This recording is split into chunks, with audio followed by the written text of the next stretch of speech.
Seguimos en Agenda Económica analizando la corrección al alza que hizo el FMI del crecimiento para nuestro país, 1,7%. Queremos analizarlo junto a Rodrigo Aravena, economista jefe del Banco de Chile. Rodrigo, gracias por estar nuevamente con nosotros. Ustedes, gracias por la invitación. A ver, personalmente me sorprendió que el FMI la subiera la proyección a 1,7%, porque ya en abril, cuando la estimó en 1,5%, era el más pesimista del mercado. Ahora, con 1,7%, es raro que en el último tiempo se corrija al alza el crecimiento de Chile, cuando siempre las correcciones son a la baja. ¿También te sorprendió a ti la estimación del FMI? Me parece que hay varias cosas que vale la pena ser mencionadas en esto. Primero, el número en sí. Veamos que este 1,7% es un número que parece bastante razonable. Sin ir más lejos, nosotros esperamos que la economía crezca 1,6, 1,7% este año. Y es una cifra que, la verdad, las cosas está dentro de lo que espera el mercado. Por lo tanto, está en línea con Hacienda y dentro del rango estimado por el Banco Central. De todas maneras, es una cifra sumamente razonable. Entonces, la cifra en sí, la verdad es que no se escapa de lo que son hoy día el rango de estimaciones de mercado, de las autoridades. La cifra en sí no es una sorpresa. Ahora, respecto de la dirección en la corrección, hay que tener en consideración que cuando se corrige al alza una estimación de crecimiento, esto puede ser consecuencia de dos grandes factores, quizás los dos. Uno de ellos puede ser mejores expectativas del futuro, o puede ser que tuvimos mejores cifras pasadas a las esperadas.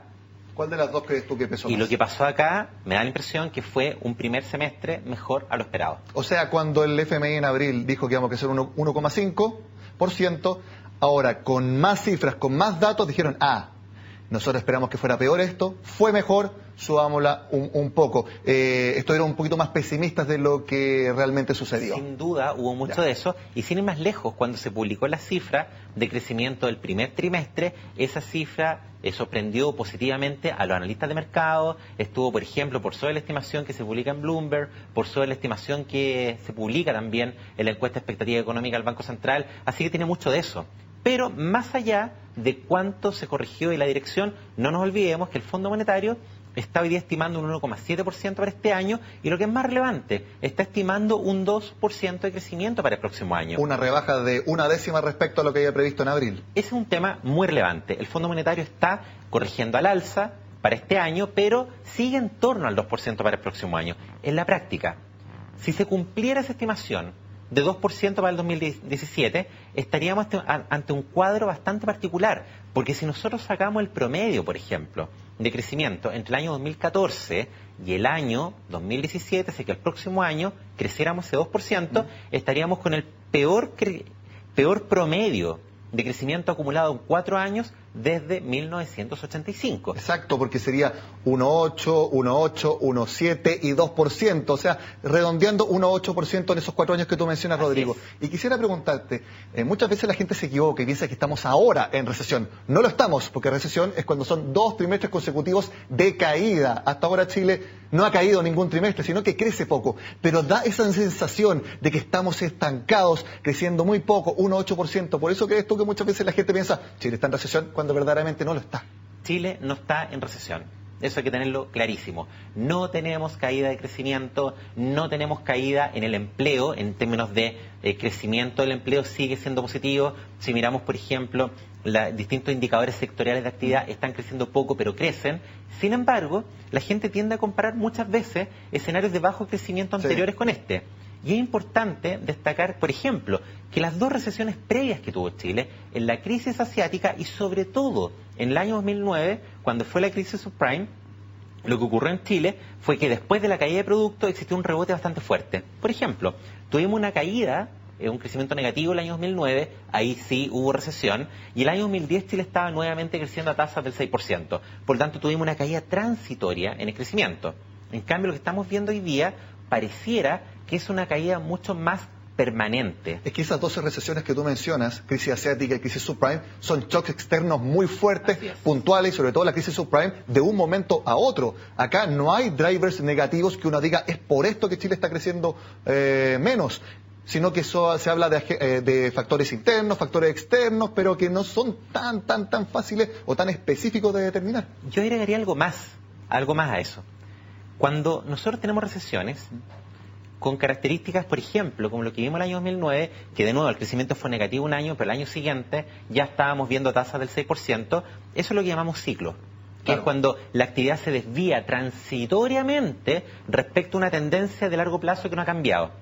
Sin embargo, lo que estamos viendo hoy día es que pareciera que la tendencia de largo plazo cambió, porque pareciera que tenemos condiciones externas que definitivamente son distintas. Sin ir más lejos, el Fondo Monetario lleva prácticamente 6 años hablando de un fenómeno que ellos han llamado este New Normal, que es un nuevo escenario económico caracterizado por tasas de interés reales muy bajas, incluso negativas en algunos países, con un crecimiento que no logra repuntar, con presiones inflacionarias que están bastante acotadas, y este nuevo escenario global, dada la apertura que tiene la economía chilena, no nos olvidemos que el comercio internacional, lo que pasa en el resto del mundo es sumamente relevante para Chile, pareciera que estas nuevas condiciones globales se están dejando sentir en las cifras chilenas, pareciera que este nuevo escenario de largo plazo en el mundo se está trasladando hacia Chile a un crecimiento en torno al 2%.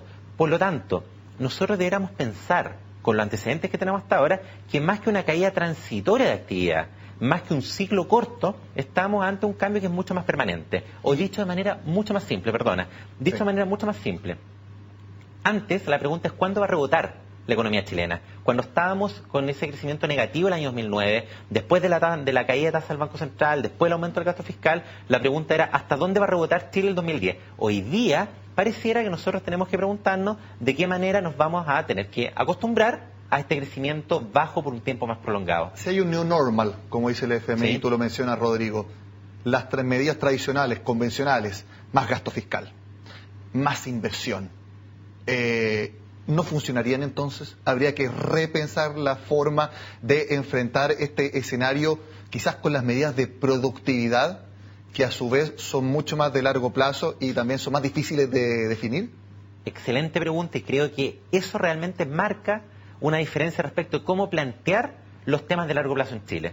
Cuando nosotros sabemos, o hay alto grado de certidumbre, que se trata de un ciclo, es decir, de algo más bien transitorio, la verdad es que ahí uno ¿qué esperaría? Recorte de tasa del Banco Central, esperaría definitivamente mayor gasto fiscal. ¿Por qué? La última vez que se usaron los fondos soberanos fue para la crisis subprime. Justamente, porque uno lo que entiende en un escenario de ese tipo es que si uno tiene la evaluación, que las condiciones de largo plazo no han cambiado, en algún minuto Chile va a crecer más, en algún minuto va a subir el precio del cobre, en algún minuto van a existir más recursos fiscales.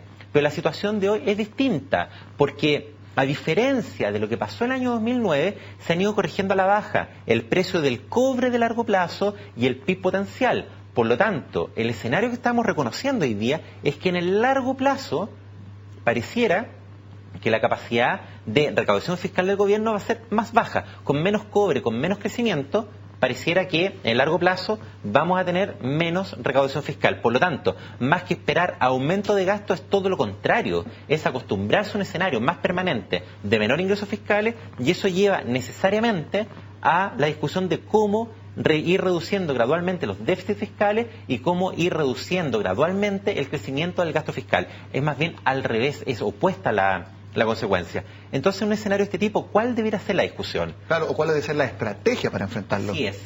Cuando hablamos de crecimiento a largo plazo, y esto la verdad que es una discusión que se enfrenta de esta manera, tanto en términos teóricos, uno ve teoría de crecimiento económico, de la manera en la cual se estima el crecimiento tendencial de largo plazo de un país, es mirar, bueno, qué está ocurriendo con el stock de capital, qué pasa, por ejemplo, con la inversión del país, qué pasa con la fuerza laboral y qué pasa con la productividad. Y en ese sentido las señales son bastante claras en Chile. Si miramos la demografía, la población está creciendo menos y las personas en edad de trabajar están creciendo menos aún. Por lo tanto, tenemos un desafío respecto de cómo el país puede integrar más personas al mercado laboral, cómo aumentar la tasa de participación laboral. Partiendo por un sector específico, llegó la hora de dejar de hablar de no depender tanto del cobre y realmente no depender del cobre. Ese era el segundo punto, justamente relacionado con la inversión. La tasa de inversión en Chile desde el año 2005 hasta el pic del año 2012 aumentó casi 10 puntos, y eso en gran medida fue minería, al menos 6 puntos fueron minería. Entonces la pregunta es, con un ciclo minero a la baja, pero con un tipo de cambio mucho más depreciado, quizás es un buen momento para incentivar inversiones en otros sectores. Vemos experiencia en otros países desarrollados, una alta concentración de commodities, como el caso de Australia, el caso de Nueva Zelanda, que a través del tiempo fueron cambiando su matriz productiva. Creo que ese es un desafío pendiente. Y finalmente productividad, bueno, eso pasa por otros temas de largo plazo, educación, pasa por temas de concesiones, pasa por temas energéticos, pero más allá de ver cuáles son las medidas puntuales, la discusión se enmarca dentro de eso. Es una discusión no de cuánto dinero se gasta para estimular la economía, sino más bien cómo se aumenta la capacidad productiva del país. Nos queda un minuto, básicamente, para redondear la idea que acaba de presentar Rodrigo. Ya no pensemos en el rebote, tú lo dijiste. Así es. No pensemos cómo vamos a tener en el corto plazo mejores números, sino que ya pensemos que esta es una nueva normalidad, como dice el FMI, y hay que buscar una nueva forma, nuevos mecanismos para adaptarnos a algo que, o algunas condiciones que no van a cambiar rápidamente, sino que parece que están para quedarse. Quizás exista un rebote, pero leve. Leve. Quizás podemos esperar, no sé, 3, 4 años más, una economía que si ocurren ciertas cosas, no sé, el crecimiento rebota a 3. Pero para llegar al 5% se requiere hacer cosas que no hacíamos, porque tal como tú dices, las condiciones de largo plazo parecería cambiar. Bueno, vamos a ver cómo sucede esto y sin duda que ese se llegó el momento de hacer el cambio, no tanto a hablar de eso, sino que realmente tomar acciones, como tú dices, una nueva normalidad, y también lo dice el FMI. Rodrigo Aravena, un placer tenerte acá. Muchas gracias por la invitación. Con este análisis entonces terminamos la agenda económica de este miércoles. Como siempre, los invito a que sigan con nosotros acá en CNN Chile.